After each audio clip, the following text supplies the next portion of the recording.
5 লাখ টাকার গরুতে প্রায় 3.5 লাখ 3 লাখ টাকার মতন খরচ চলে যায়। আশা করতেছি 4 লাখ হলে আমরা গরুটা ছেড়ে দেব।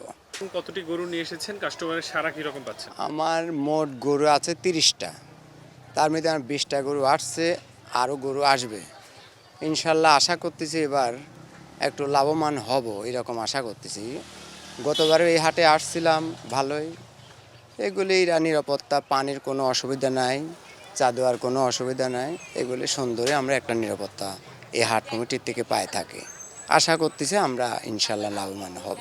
কাস্টমার কি রকম দেখছেন? হ্যাঁ, কাস্টমার ইনশাল্লাহ আসতেছে, দেখতেছে, দাম শুনতেছে, আমরা বলতেছি এই রকমের পর। আপনার 5 লাখ টাকার গরুটার যেইটা আসলে দাম হাঁকাচ্ছেন সেটি আচ্ছা। এখন পর্যন্ত কত টাকা পর্যন্ত? হ্যাঁ, এটা 3.5 পর্যন্ত বলেছে, 3.5 লাখ টাকা পর্যন্ত বলেছে। আশা করতেছি 4 লাখ হলে আমরা গরুটা ছেড়ে দেব। কোন দামের গরু সবচেয়ে বেশি চাহিদা? হ্যাঁ, এটা কম দামের গরু বলছে চাহিদা, যেরকম 2 লাখ 1.5 লাখ এগুলোর পর মানে মানুষের একটু বেশি।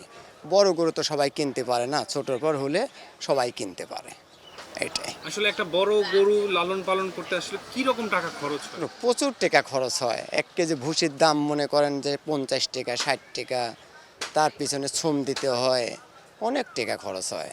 তাও 5 লাখ টাকার গরুতে প্রায় 3.5 লাখ 3 লাখ টাকার মতন খরচ চলে যায়, এইরকম অবস্থা।